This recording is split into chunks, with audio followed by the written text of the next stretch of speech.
you were front and center unwittingly for that infamous brawl in Detroit in 2004 when Ron Artest went up into the stands at the Palace. You tried to stop him, and it didn't go so well. Tell us how you remember that sequence.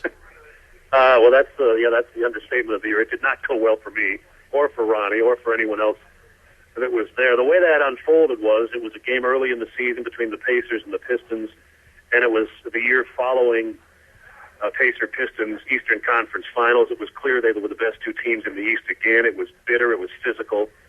And this game was at the Palace in Auburn Hills.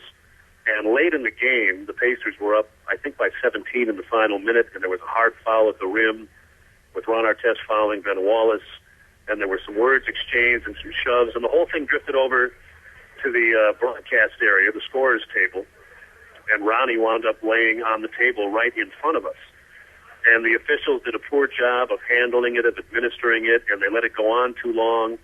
And pretty soon people were drifting down toward the floor from the stands, and I think everybody knows what happens. This guy throws a beer on Ronnie, he goes up into the stands, and I reacted instinctively, and I tried to stand up in front of Ronnie, and he just flattened me. And then he went into the stands, and Steven Jackson went up into the stands, and players went onto the floor. I'm sure most people listening to this conversation have seen video of that hundreds of times. And I ended up fracturing 5 vertebrae in that brawl when Ronnie trampled me. And it was so surreal, because we talk all the time as broadcasters about being ready and being prepared and trying to handle the unexpected as best you can. But even within the context of that, nobody's expecting that kind of thing to happen. We actually got knocked off the air when Ronnie trampled me. We went back on the air and finished the broadcast. The game was terminated. They didn't play the final, whatever it was, 40 seconds. And then everybody knows what happened after that, the suspensions and all of that. So it was just a surreal moment. And then the next time we went back there, the game was delayed for an hour because there was a bomb threat. And we laughed about it later because we thought, well, if there was a bomb threat, why did they let us stay in the building? We just sat around and twiddled our thumbs for an hour until they finally decided it was okay to play. But the brawl itself was just it's really hard to describe because it was just so unusual and so surreal.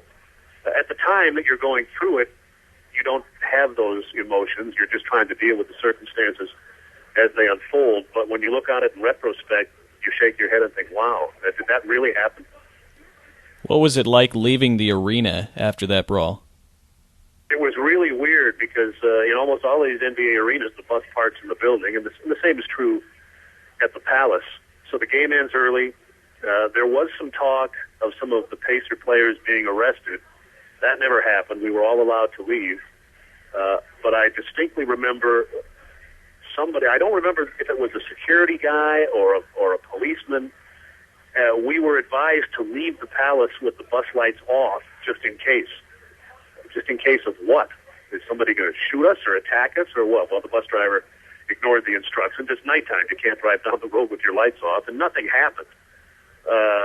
But in the locker room after the game, it was really weird because I went in there. In addition to sustaining the back injuries, I had a nasty cut on my forehead that was bleeding, and I went in there, and the trainer looked at it to see that it needs stitches and so on. And you can imagine what it was like in that locker room. Everybody knew there was trouble coming, but the adrenaline rush was still there. Everybody was really agitated and really emotional, and nobody anticipated the penalties that were going to come. Most guys were thinking, I believe, that maybe somebody would get punished for 10 games or 15 at the most, because the penalties that were eventually administered were far outside precedent, and nobody expected anything like that. But it was just a really weird locker room and a really weird bus ride to the airport. And then the next night, the Pacers had a game with Orlando. NBA security was there, and they interviewed all of us before the game. And the Pacers ended up suiting up 6 guys that night and almost won. So the whole weekend was weird. It was a Friday in Detroit, and then Saturday at home against Orlando. Just really weird from every possible perspective. And it was, to say the least, a little bit difficult to get through for everybody. I think it's interesting that you refer to Ron Artest as Ronnie. You seem to have a fair amount of affection for him despite that incident. Is that fair to say? I love the guy. He's one of my all-time favorite Pacers. Now, And I often tell this to guys that played then. Austin Crozier, for example, does some games with me now, and he was on that team. And we've had this conversation, and I tell him, I could see how if you played with him as you did, that you might not like him. If I played with him, I wouldn't like him either, because my view would be that he cost me a championship, or at least a chance to win a championship. But I'm not on the team. I'm on the periphery, and Ron Artest was nothing but a gentleman to me. He's a sweetheart of a guy that obviously has had and maybe still does have some issues. But to this day, when I see him, we joke. I ask him, I still call him Ronnie. He will answer to Ronnie. I say, hey, Ronnie, we just saw him in Los Angeles earlier this season. Hey, Ronnie, has my lawyer contacted you yet? I'm still looking for money. And he laughs.